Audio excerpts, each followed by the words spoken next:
જય માતાજી. તો આજ તો જો સવારમાં લક્ષણ રસોઈ કરી દીધો છે અને નાહી ધોઈ નાખ્યા છે. મસ્ત તૈયાર થઈ ગયા છે. શાક ભાખરી બનાવવાની છે અને પહેલાં તો આપણે પારેવાને સણ નાખી દેવી, કેમ કે પહેલાં પારેવા પછી આવવા મળે છે. ચાલો જો આપણે પારેવાને સણ નાખી દેવી. જો પારેવા હજી તો નથી આવતા અને હમણાં આવશે. તો સવારનો નજારો હજી તો સુરત દાદા પણ ઉગ્યા ને સુરત દાદા ઉગવાની તૈયારી છે. જો ચાલો તો આપણે પારેવાને રાત નાખી દેવી. જો મેં ભરીને મૂકીશ.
ચાલો જો આપણે દીવાબત્તી પણ કરી નાખ્યા મંદિરિયામાં.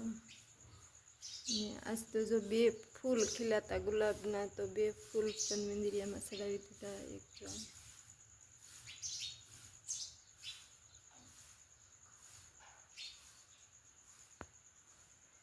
ચાલો તે દીવાબત્તી થઈ ગયા. હવે આપણે ચા અને ભાખરી બનાવી નાખી. ચા પણ મેં ગેસે મૂકી દીધો છે.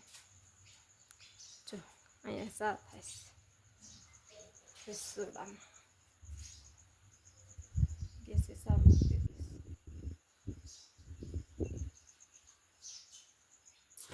આ બાજુ વાળી છે.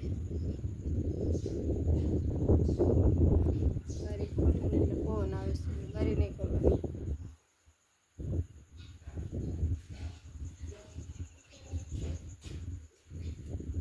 જો અમારે શેઠ પણ જાગીને આવી ગયા. ખબર પરથી નીચે ઉતર્યા.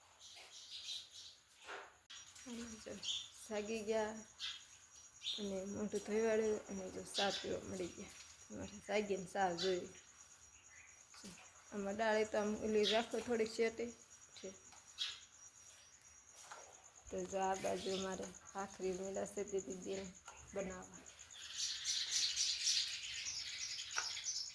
એટલે તો અમે બે જઈએ હવે શિરાવા. હાલો દીદી બેન, લો ને ભાખરી એકાદી શેડાવો ને.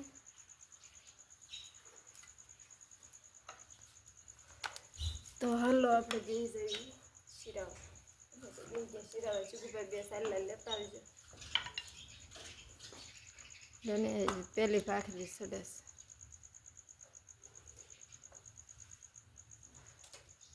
ખાતર હમાય એટલે સડે.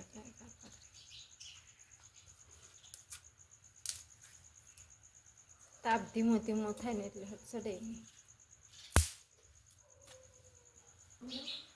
હાલો યુટ્યુબ ફેમિલી, કેમ છો? મજામાં ને? સવારમાં જાગી ગયા છે, ચા પાણી પીધા ને થોડી આવી તો બોર જલીને ઉભ્યા થરમાં. જો બોર જલીને ઉભી છે. પારેવાને નાખી પારેવાને નાખ્યું. પારેવાને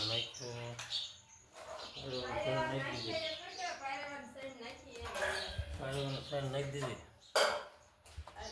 બધું ધૂપ જેવા કરી વાળા છે. મારે જીવ દાદા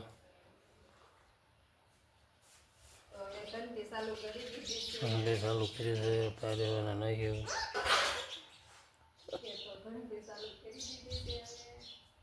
અત્યારમાં જે વાગ્યા છે કેટલા ખબર?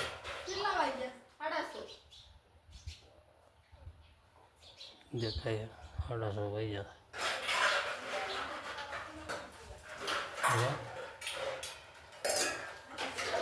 1:30 વાગ્યા છે ને દરમાં ઘંટી ચાલુ થઈ ગઈ છે.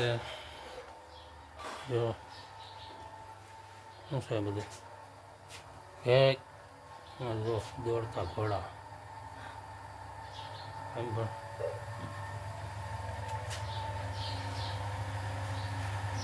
પણ ઘંટી સાફ કરો પેલા સાફ તો કરવી જ પડે ને કોઈ.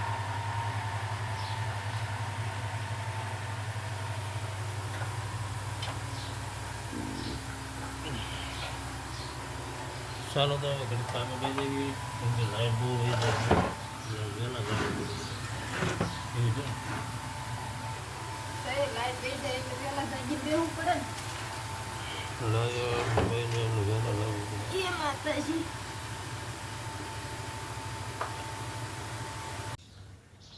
ચાલો તો એ 12 વાગી ગયા છે. આપણે બનાવવાની છે રસોઈ. તો સેવ ટમેટાનું શાક બનાવવાનું છે અને બાજરાના રોટલા બનાવવાના છે.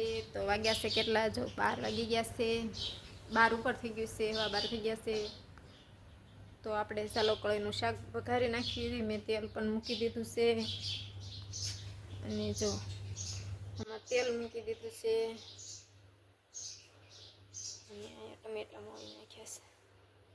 તો આપણે સેવ ટમેટાનું શાક બનાવી નાખવી. ચાલો તો જો આપણે ટમેટા વઘારી નાખ્યા, ચટણીને બધું નાખી દીધું, સરસ મજાનું હલાવી નાખ્યું. હવે નાખી દેવી પાણી એટલે ઉકળી જાય પછી આપણે સેવ નાખવાની. તો સરસ. હાલો આટલું તો ઘણું. ચાલો તો જો આપણે બાજરાનો લોટ લઈ લીધો છે. તો આપણે 2 બાજરાના રોટલા ઘડવાના છે નાના નાના. તો 2 બાજરાના રોટલા કરી નાખી. તો આપણે અહીંયા સુલો જેગી વાળ્યો છે. તો આપણે અહીંયા બાજરાના રોટલા ઘડી નાખીએ. હાલો તે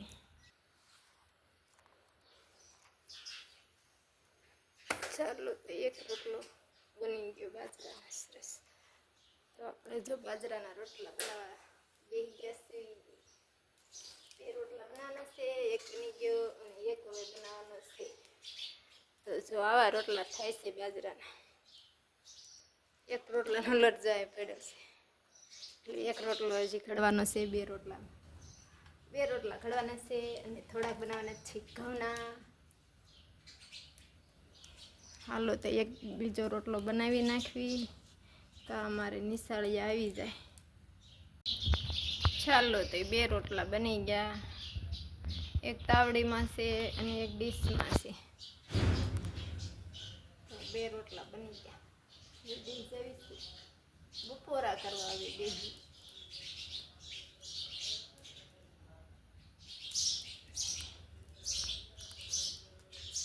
એ છકલા રાડું નાખોમાં. ચાલો તે બપોરા કરવા બેસી ગયા. બાજરાના રોટલા અને કળીનું શાક, બાળી દીધું સેવ ટમેટાનું શાક. એ બળી જાય, ખાઈ લો. આવા રોટલા બળે શકે ને કેવી રીતે? થોડા જ બળી જતા હોય બધા. સાસ, ટાઢી સાસ, સેવ ટમેટાનું શાક, ડુંગળી, લીંબુ અને અમારે શેઠ જો બેસી ગયા છે બપોરા કરવા. શેનો મસાલો? ધાણા જીરું એમ કહેવાય. હાલો મસાલા છે. હાલો જોઈ ધાણા જીરું સાસમાં નાખે છે. તો અમે બેસી ગયા બપોરા કરવા. સાસ સ્ટાર્ટેડ છે. સરસ ઠંડી છે. મસ્તી શીગુભાઈ જો સળેલું કરી નાખ્યું. એ તો નિશાળેથી ના આવે ને એટલે ભૂખ્યા થઈ જાય. ભાઈ હા બપોરા કરવા બે જ જવાનું.